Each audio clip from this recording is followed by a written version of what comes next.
A je mi potešením byť späť v Spojených štátoch a obzvlášť byť späť tu vo Washingtone DC.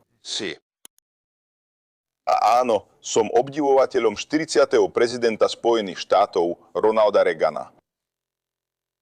A cítim sa naozaj poctený, že tu dnes môžem byť v renomovanom inštitúte Reagana. Ak má mať mier šancu, ak má mať nádej na slobodu šancu, slobodu treba udržiavať pri živote. Spojené štáty musia zohrávať silnú a aktívnu úlohu vo svetových záležitostiach. Keď prezident Reagan vyslovil tieto slová na stretnutí Asociácie záložných dôstojníkov 17. januára 1988, svet bol úplne iným miestom. Horiaci múr stále držal sny a nádeje ľudí v zajatí. Viac ako 100 miliónov ľudí, mužov, žien a detí žilo v európskych krajinách uzavretých za tzv. Železnou oponou. Napriek všetkým týmto rozdielom, to, čo vtedajší prezident Ronald Reagan už vtedy vedel a čo viem dnes aj ja, je základná a veľmi jednoduchá pravda. Americké líderstvo je absolútne nevyhnutné na to, aby sloboda bola vždy pravidlom a nikdy výnimkou. Ako predseda vlády Holandska a teraz ako generálny tajomník NATO som si vybudoval neochvejný obdiv k hodnote amerického líderstva. A áno, vyrastal som s Ronaldom Reaganom. Bol veľkým prezidentom mojej mladosti a stále si živo pamätám, aký bol dôležitý pre toľkých ľudí v celej Európe, pretože nakoniec za vlády Busha, jeho nástupcu, sa studená vojna konečne skončila. Skončila sa víťazstvom. A vyhral ju Ronald Reagan a môžem dodať aj Maggie Thatcherovú. A obaja, keď spolupracovali, slobodní, urobili celý svet bezpečnejším a ukončili studenú vojnu. A myslím si, že všetci v Európe, aj na celom svete, by mali byť tejto vodcovskej dvojici navždy vďační. Ale mal som tiež možnosť zamyslieť sa nad tým, čo sa stane, keď spojenci Ameriky začnú považovať toto vedenie Spojených štátov za samozrejmosť. V rokoch, ktoré nasledovali po prejave prezidenta Reagana, títo záložní dôstojníci, keď sme vstupovali do tzv. Konca dejín, zatiaľ čo títo novooslobodení hľadali vstup do NATO a začali budovať svoje vlastné kapacity, aby mohli prispieť k našej spoločnej bezpečnosti, ďalší európski spojenci sa odklonili od 10 ročí investícií do konvenčných vojenských partnerstiev, ktoré udržiavali so Spojenými štátmi počas studenej vojny v prospech dosť škodlivej spoluzávislosti. Tak presvedčené, že mier je trvalý a nevyžaduje investície, o ktorých teraz vieme, že sú nevyhnutné, ozbrojené sily západnej Európy sa zmenšili a rozpočty na obranu sa scvrkli, až kým sa nestali bezvýznamnými. Nadmerná závislosť od predstavy, že bezpečnosť je len novou normou a že Spojené štáty sa postarajú o akékoľvek vzdialenejšie hrozby, viedla nás, Európanov, k predstave, že vojenská sila je niečo, za čo by sme sa mali hanbiť. Relikvia bojovnej minulosti, ktorú už ľudstvo údajne prekonalo. Ale posledné roky ukázali viac než jasne, že história je živá a pulzujúca. Že hoci Európa možno neuvažuje v sférach vplyvu, krajiny ako Rusko určite áno. A videli sme, že Putin je viac než ochotný použiť silu na presadenie svojho pohľadu. Našťastie však to isté americké vedenie, ktoré vytvorilo podmienky na čelenie ríši zla, pomohlo udržať alianciu. Aliancia, ktorá zaručila slobodu a bezpečnosť počas studenej vojny, zostala funkčná, zachovávajúc základy a nástroje. To isté platilo, zatiaľ čo mnohí z jej spojencov investovali menej, než bolo potrebné. Záväzok prezidenta Trumpa k pokroku zvrátil viac než jednu generáciu stagnácie a úpadku tým, že Európe pripomenul, že hodnoty musia byť podporené vojenskou silou.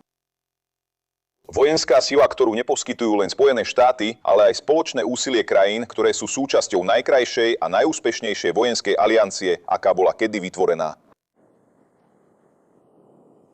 Prezident priviedol spojencov k historickému rozhodnutiu na samite NATO v Ráji minulého leta, aby investovali 5% HDP do obrany.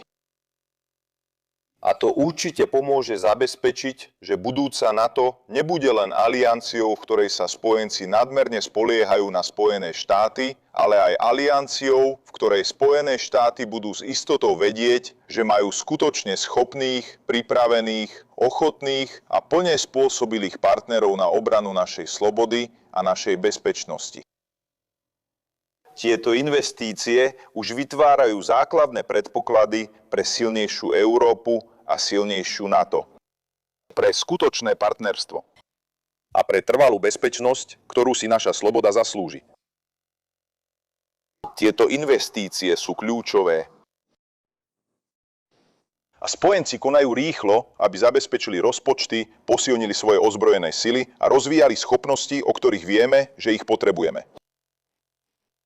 Ale aj napriek tomuto pokroku je jasné, že budeme potrebovať viac. Viac sofistikovaných a špičkových schopností na obranu proti moderným raketám, ktoré naši protivníci používajú proti Kyjevu a Tel Avivu. Viac škálovateľnej a prispôsobiteľnej technológie na zachytávanie dronov. A tu ťažko získané lekcie Ukrajiny na bojisku zachraňujú životy aj za jej vlastnými hranicami. V tejto chvíli sa spojenci na východnom krídle NATO a naši drahí priatelia v Perskom zálive bránia proti ruským a iránskym dronom. Čiastočne vďaka ukrajinskej technológii, ktorá pred rokom ešte ani neexistovala. Preto udržiavať súčasný stav nestačí na to, aby sme čelili tejto situácii. A dovolte mi tu zatvieskať prezidentovi Trumpovi za jeho odvážne vedenie a víziu. Spojené štáty, a toto je len príklad z minulého týždňa, práve oznámili rámcovú dohodu na strojnásobenie výroby určitých typov rakiet Patriot a to je absolútne kľúčové. A je tu ďalší príklad amerického líderstva, ktorý je nevyhnutný na doplnenie našich arzenálov a vybudovanie arzenálu slobody.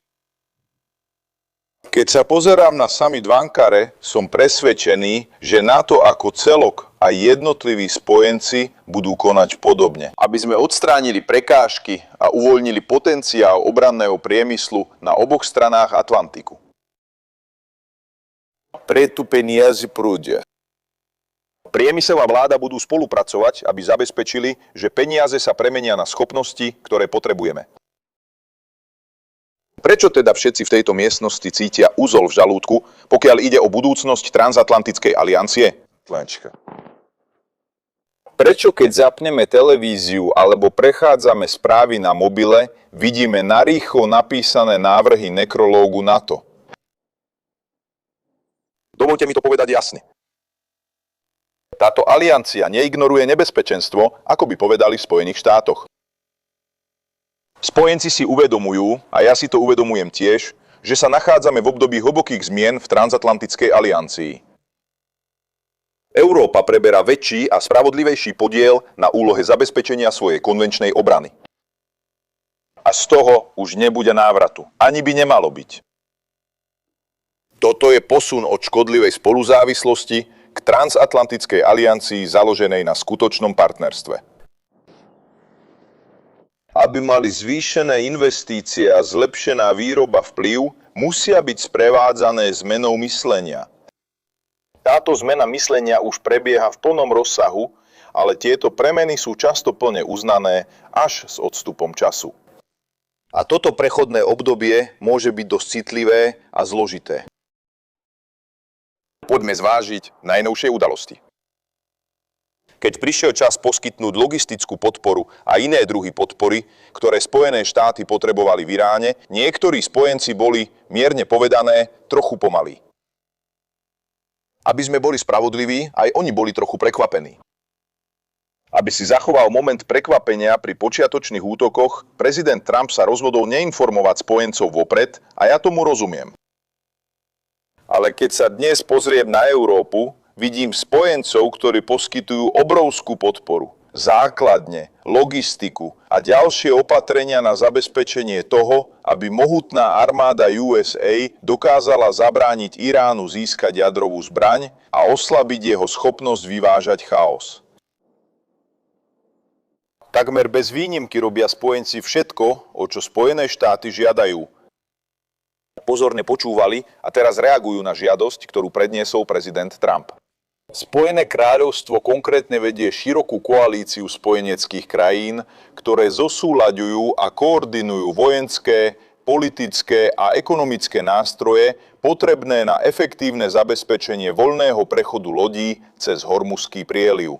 To všetko predstavuje jasný dôkaz významnej zmeny myslenia. A v tomto momente európski spojenci zohrávajú vedúce úlohy v operáciách NATO na ochranu nášho východného krídla v oblasti Baltského mora. A Arktida rýchlo koná, aby zmobilizovala poľný personál, lietadlá, vojnové lode a ďalšie prostriedky s cieľom posilniť našu bezpečnosť tvárou v tvár novým hrozbám v týchto regiónoch.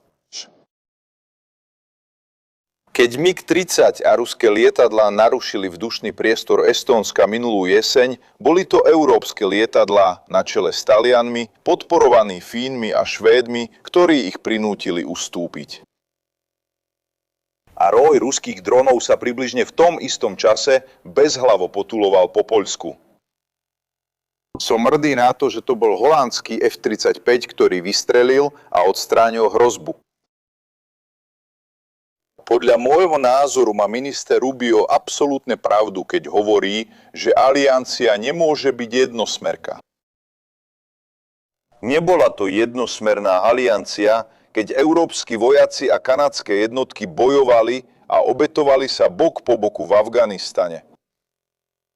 A som nadšený, keď viem, že každý deň, zatiaľ čo hovoríme, európske a kanadské jednotky naďalej cvičia a mobilizujú sa na podporu našej spoločnej bezpečnosti.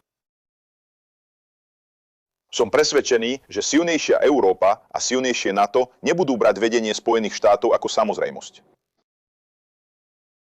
Pri 40. výročie Dňa D v roku 1984. Keď stál na vrchole útesov Pointe du Hoc, kde druhý prápor Rangerov Spojených štátov bojoval o získanie pozície na kontinente, prezident Reagan vyslovil vhodnú úvahu. Je dobré a správne obnoviť náš záväzok voči sebe navzájom, našej slobode a aliancii, ktorá ju chráni. NATO sa mení. Vďaka americkému vedeniu a kolektívnemu záväzku zabezpečiť slobodu a trvalú bezpečnosť sa NATO stáva silnejšou.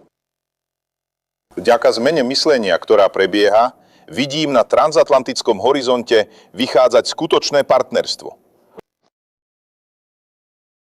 Budúcnosť nepatrí slabosrdcom, ako raz slávne povedal Ronald Reagan. Keď sa vydávame na túto novú cestu pred nami, som plne presvedčený, že Spojené štáty a ich spojenci v NATO spoločne splnia náš spoločný záväzok zabezpečiť našu vzácnu slobodu. Dnes, zajtra a ešte dlho v budúcnosti, ktorá nás čaká. Ďakujem.